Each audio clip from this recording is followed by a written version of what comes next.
Hello, welcome back to the reading of the poem of the Man God written by Maria Valtorta, Volume 3, Chapter 333, Part 2, Meeting Judas Iscariot and Thomas.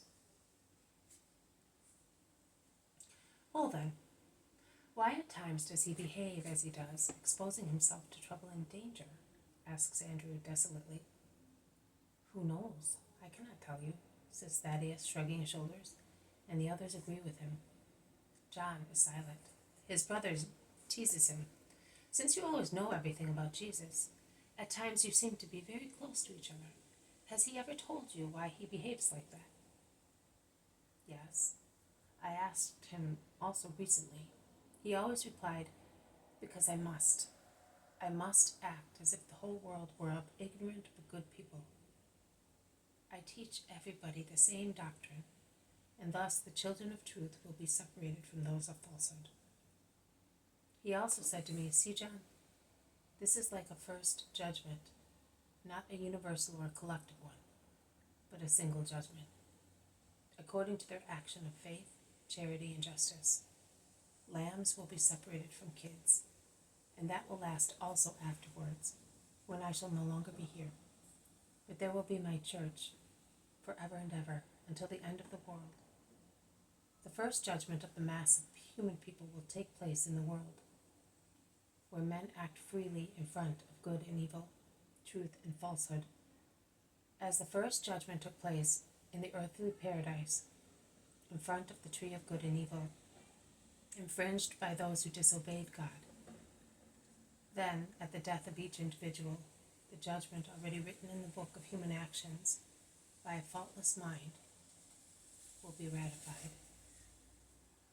The great, the terrible judgment will be the last one, when the mass of men will be judged again, from Adam to the last man.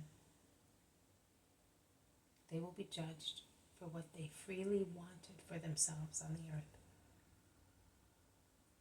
Now if I should select by myself those who deserve the word of God, miracle, love, and those who do not, and I could do it by divine right and ability, those who are excluded, even if they were demons, on the day of their individual judgment would shout loud, your word is the culprit because he did not want to teach us. But they will not be able to say that. Or rather, they will say so, lying once more, and they will therefore be judged. So to refuse his doctrine is to be reprobate? Asks Matthew.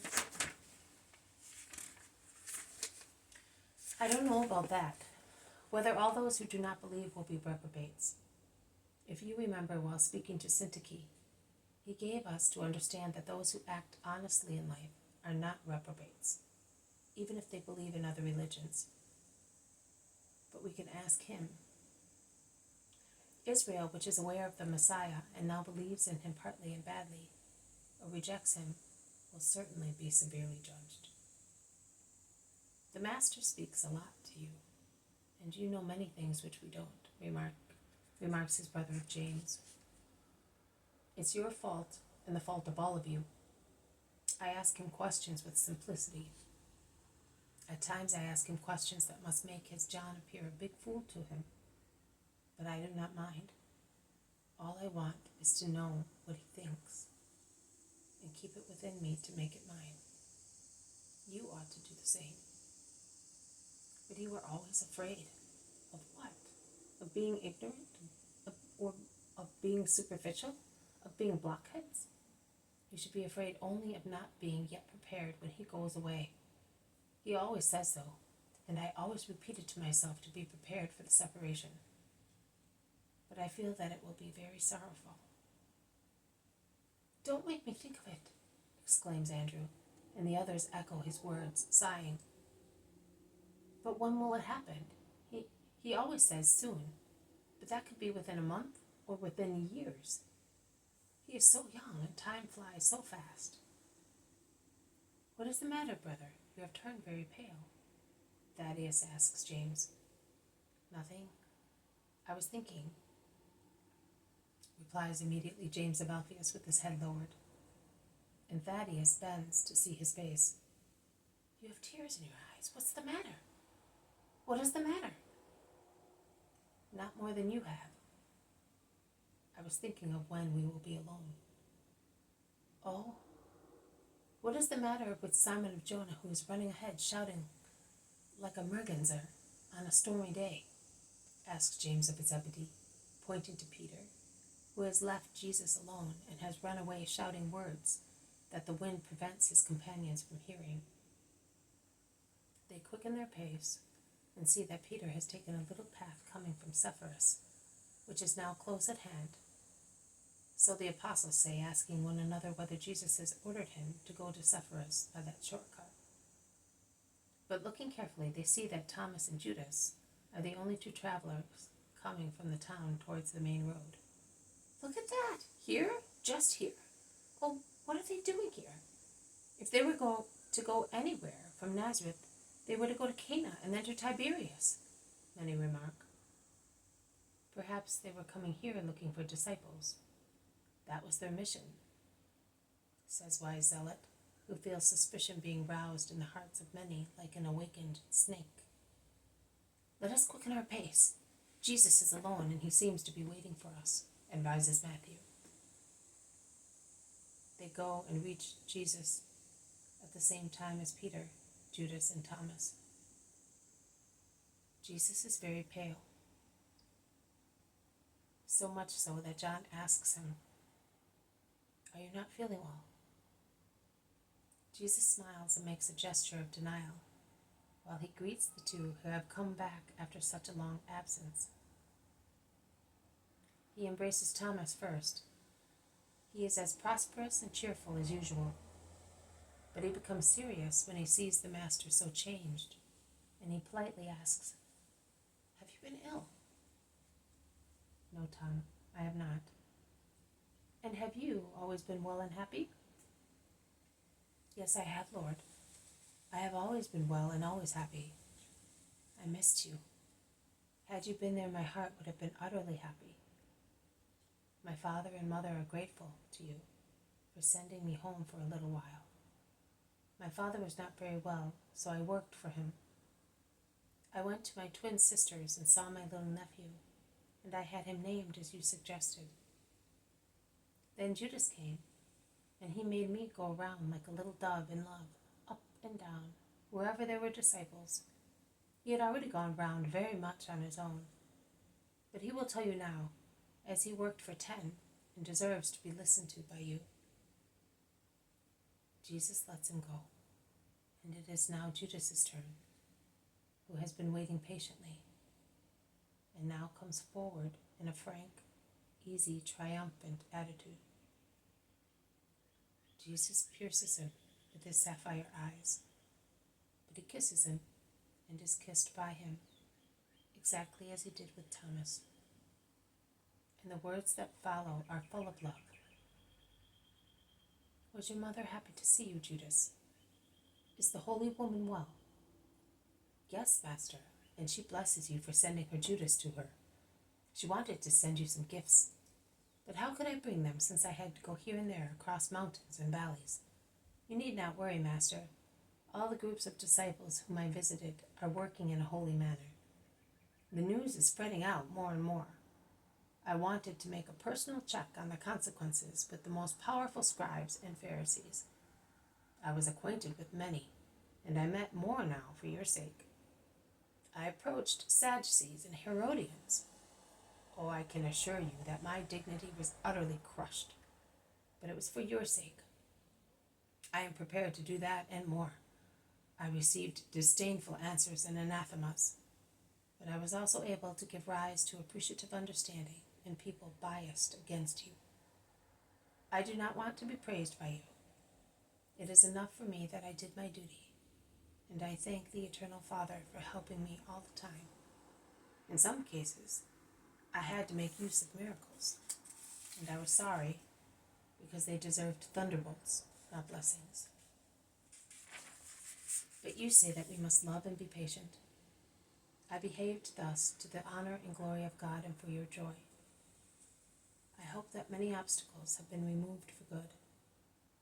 Also because I guaranteed upon my honor that those two who cast such a gloomy shadow over us are no longer with you. Later, I had a scruple about stating what I did not know for certain, so I decided to check in order to do what might be necessary, as I did not want them to find out that I had lied, which would have made those to be converted suspect me forever. Imagine. I approached also Annas and Caiaphas.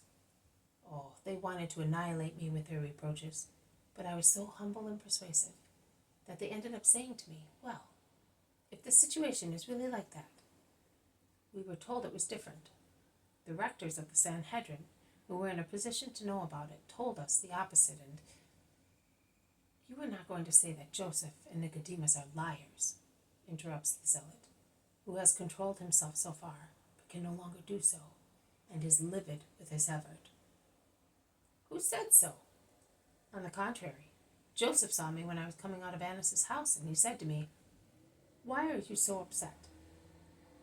I told him everything, and how, following his advice and Nicodemus's, you, Master, had sent away the galley slave and the Greek woman. Because you have sent them away, have you not? Says Judas, staring at Jesus with his jet eyes, which shine to the point of being phosphorescent. He seems to be wishing to pierce Jesus with his eyes in order to read what he has done. Jesus, who is still in front of him and very close, says calmly, please go on. I am very interested in what you are saying. It is an accurate report and can be very useful. Ah, so I was saying that Annas and Caiaphas have changed their minds. That means a lot to us, does it not?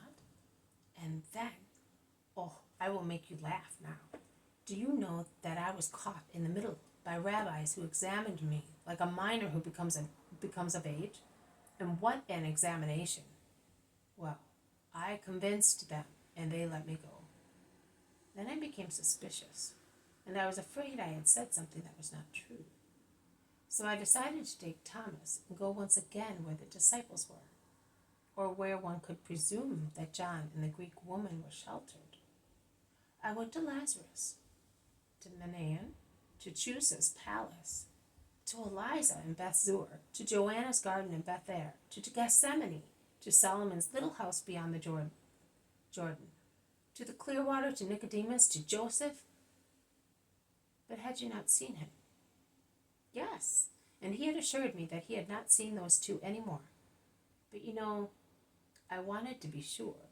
In short, I inspected every place where I expected him to be.